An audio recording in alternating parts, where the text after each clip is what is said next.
বিশ্বৰ বুকুত জিলিকিল চৰাইদেউ। চৰাইদেউ মৈদামক বিশ্ব ঐতিহ্য ক্ষেত্ৰৰূপে ঘোষণা। আনুষ্ঠানিকভাৱে ঘোষণা কৰিলে ইউনেস্কোৱে।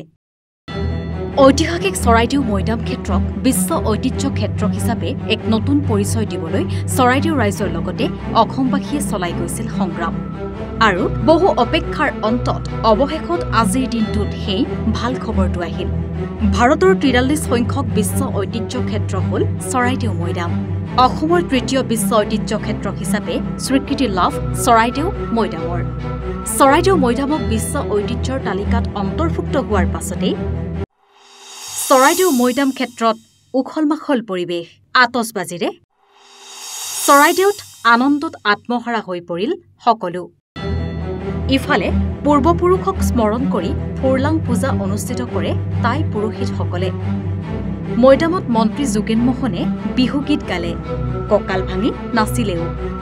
লগতে উপস্থিত থাকে মন্ত্ৰী বিমল বৰাও।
আমি বৰ্তমান বহুত আনন্দিত হৈছো।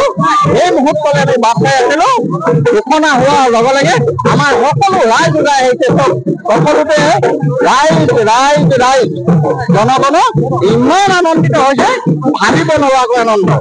এই দেখিছে পতাকা ফটোৱাইছে, বিহু কৰিছে, গায়ন বায়ন আহিছে। ৰাইজৰ আনন্দৰ পাৰ ভাঙি যোৱা আনন্দ হৈছে। ৰাইজৰ ঢৌ গৈছে আৰু ৰাইজ আহিব।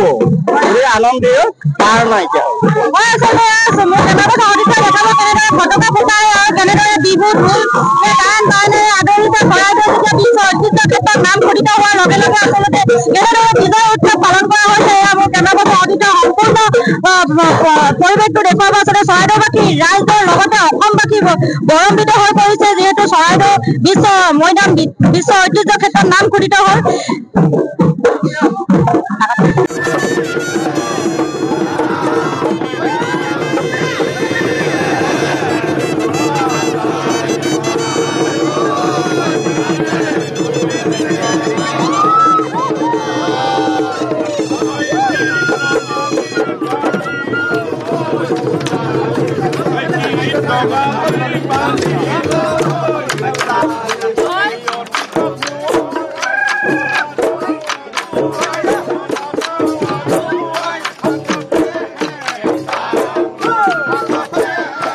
জ্ঞাপন কৰিব লাগিব।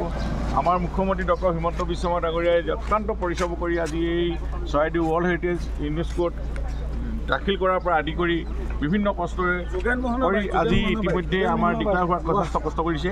গতিকে আজি আৰ্কিঅলজি ডিপাৰ্টমেণ্টকে আদি কৰি বিভিন্ন জিলা প্ৰশাসন ইয়াত জড়িত সকলোকে আমি এই সময়ত কৃতজ্ঞতা জনাইছোঁ। চৰাইদেউ মৈদামে আজি প্ৰাণ পাইছে। আজি ইয়াত বিশ্ব দৰবাৰত আজি প্ৰতিষ্ঠা হৈছে এই মৈদামথলী। গতিকে আমি আনন্দৰ মুহূৰ্ত এইটো আমি সকলোৱে আজি এই তাৰিখত আমি পূৰ্বপুৰুষক স্মৰণ কৰিছোঁ। আজি পুলিং কোঠাসকল, ৰজা মহাৰাজাসকল যিসকলৰ মৈদাম আছে, ইয়াত প্ৰায় 42টাকৈ মৈদাম আজি বিশ্ব দৰবাৰত প্ৰতিষ্ঠা হৈছে। গতিকে এইটো কথা আজি গোটেই অসমৰ কাৰণে এইটো গৌৰৱৰ কথা আৰু ভাৰতবৰ্ষৰ কাৰণে গৌৰৱৰ কথা। গতিকে আজি আমি খুব ইয়াত চাকি বন্তি জ্বলাই আমি সকলো গোট খাইছোঁ। ইয়াতে আজি অকণমান আনন্দ উল্লাস কৰা সময়ত আমি সকলোৱে বিষয়টো আজি বিশ্ব দৰবাৰত প্ৰতিষ্ঠা কৰা এই মুহূৰ্তটো আমাৰ কাৰণে বিৰল মুহূৰ্ত। গতিকে এই ঐতিহাসিক খনত সন্ধিখনত আমি সকলোৱে সাক্ষী হ'ব লাগে। মই সকলো ইয়াত সংগঠন যিসকলে ন্যায়ান্বিত প্ৰচেষ্টাত যিসকল বুৰঞ্জীবিদ ডক্টৰ যোগেন ফুকনৰ দৰে বুৰঞ্জীবিদে যিধৰণে ৰিচাৰ্চ কৰি আজি ইয়াত এটা সমল গোটাইছিলে ডক্টৰ নৰিয়াল আৰ্কলজি ডাইৰেক্টৰ বাইদেউ কুলি বাইদেউ তেওঁলোকে যিমান প্ৰচেষ্টা কৰিলে আমাৰ এই বিধায়ক ধৰ্মেশ্বৰ কোঁৱৰ আদি কৰি বিভিন্ন ধৰণৰ ইয়াৰ স্থানীয় ৰাইজসকল সকলোৱে যেনেকৈ চৰাইদেউ মৈদামত আজি চেষ্টাৰ ফলত তেওঁলোকে এই মৈদাম সংৰক্ষণ কৰি ইয়াৰ কীৰ্তিচিহ্ন সুৰক্ষা কৰি যিমানখিনি আজি প্ৰচাৰ কৰা হ'ল তাৰ ফলত আজি ইউনেস্কোত স্বীকৃতি পাবলৈ সক্ষম হৈছে। গতিকে এই বিৰল মুহূৰ্তত আমি সকলোকে আজি আমি চাকি বন্তি জ্বলাই আমি পৰিৱেশক স্মৰণ কৰিম, ৰাইজৰ লগত মত বিনিময় ফূৰ্তি কৰিম। এইটো ফূৰ্তি দিন, আজি আনন্দ দিন, গৌৰৱৰ দিন। গতিকে আমি ইয়াক স্মৃতি জীয়াই ৰাখিব লাগিব। গতিকে আমি সকলো ৰাইজক ইয়াত সহযোগ কৰিবৰ কাৰণে দল মত সংগঠন সকলো ৰাইজ নিৰ্বিশেষে জাতি জনগোষ্ঠী সকলো ইয়াত গোট খাব লাগে। খন্তেক পিছতে আমি এটি প্ৰীতিভোজৰ আয়োজন কৰিছোঁ। আমি সকলোৱে মিলি বুজি পটকা ফুটুৱাই আমি যিহেতু ইয়াত কিছু বাধাও আছে আৰ্কলজিকেল ছাইডত, গতিকে আমি চাই সকলো নিয়ম নীতি মানি আমি কাম আগবাঢ়িম। ইতিমধ্যে ঘোষণা কৰা এইটো মুহূৰ্ত ইতিমধ্যে তাৰ প্ৰেজেণ্টেশ্যন চলি আছে দিল্লীত আৰু খুব সোনকালে আমাৰ ভাৰতবৰ্ষখন ইতিমধ্যে ডিক্লেয়াৰ হৈ গৈছে বুলি আমি ধৰি লৈছোঁ 100%। গতিকে আমাৰ ডিক্লেয়াৰ হৈ গৈছে। গতিকে এতিয়া আমাৰ এতিয়া ফূৰ্তি কৰি আমি সকলো কাম আগবাঢ়িম। ফোন কৰি আছে কিমান আজি গাহৰি মাংস খোৱা? গাহৰি মাংস ৰাইজে যিমান গোট খায় যিমান খায় আৰু খোৱাটোতো কি ফূৰ্তিটোৱে মেইন। বিশ্ব ঐতিহ্য ইতিমধ্যে ঘোষণা হৈছে, এতিয়া কিন্তু চৰকাৰৰ কৰণীয় আছে যিহেতু অন্তঃগঠনিসমূহ গঢ় দিয়া হ'ব পৰ্যটকসকলক আদৰণি জনোৱা হয়। এতিয়া আপোনাৰ পৰ্যটকসকল দেশ বিদেশৰ পৰ্যটকসকল ইয়াতে আহিব চৰাইদেউ মৈদাম চাবৰ কাৰণে, কাৰণ 195খন দেশ আমি জানো ইউনেস্কোত আছে।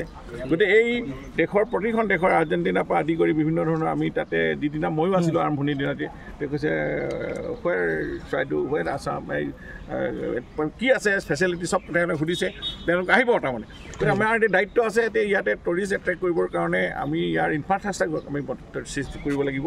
ইনফ্ৰাষ্ট্ৰাকচাৰ চৰকাৰৰ যথেষ্ট টুৰিজিমেই হওক, আমাৰ indigenous faith and culture department আদি কৰি টুৰিজিম গোটেইখিনি আজি আহিব নিশ্চয়। তেওঁলোকেও গোটেই কথাখিনি আমি চিৰিয়াছলি লৈ মাননীয় মুখ্যমন্ত্ৰী মহোদয়ে যথেষ্ট গুৰুত্ব দিছে। আজি তেখেতে প্ৰেছ মিটো দিব, খন্তেক সম্বোধন কৰিব। গতিকে মই ৰাজ্যবাসীক আজি এই গৌৰৱখনত সাক্ষী হ'বলৈ মই ধন্যবাদ জনাইছোঁ আৰু সকলোকে এই বিৰল মুহূৰ্তত অকণমান সাক্ষী হৈ ফূৰ্তি বা আনন্দ উল্লাস কৰিবৰ কাৰণে মই আহ্বান জনাইছোঁ। আপুনিও ফূৰ্তি কৰিব। চৰাইদেউৰ পৰা পৰিস্মিতা ফুকন আৰু প্লাৱন শৰ্মাৰ প্ৰতিবেদন, এনি ভাৰত 24।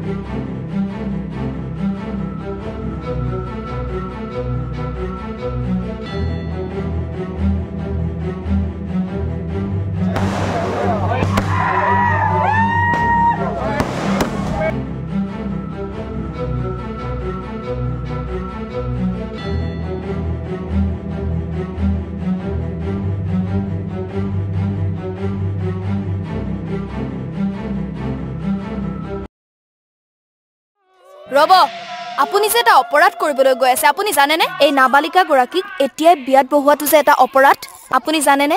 অপৰাধ কেনেকৈ? মোৰ ছোৱালী, মোৰ কথা। তুমি যিয়েই নোকোৱা ভূঞা, 18 বছৰৰ তলৰ যিকোনো কন্যা সন্তানৰ বিয়া দিলেই আইনগতভাৱে এক দণ্ডনীয় অপৰাধ। বিয়া দিয়াজন যিমান দায়ী, বিয়া পতাজনো সমানে দায়ী। এতিয়া তাই পঢ়া শুনা কৰাৰ বয়স, খেলা ধূলা কৰাৰ বয়স। তাইক খেলিবলৈ দিয়ক, পঢ়িবলৈ দিয়ক, আৰু চাব এদিন আপুনি তাইক লৈ গৌৰৱ অনুভৱ কৰিব পাৰিব। এতিয়াই তাইক সংসাৰৰ বোজা দি তাইৰ ভৱিষ্যত জীৱনটো অন্ধকাৰ কৰাৰ অধিকাৰ তোমাৰ জানো আছে? মোৰ ভুল হৈ গ'ল মাজনী, মোক ক্ষমা কৰিবা। শিক্ষা ল'ৰা ছোৱালী উভয়ৰে প্ৰাপ্য আৰু অধিকাৰ। আপোনাৰ কন্যা সন্তানক তাইৰ এই প্ৰাপ্যৰ পৰা বঞ্চিত নকৰাব। বাল্য বিবাহ ভাৰতীয় আইনৰ দ্বাৰা বিহিত এক দণ্ডনীয় অপৰাধ। এনে অপৰাধ কৰি আপোনাৰ কন্যা সন্তানৰ ভৱিষ্যত অন্ধকাৰৰ মাজলৈ ঠেলি নিদিব।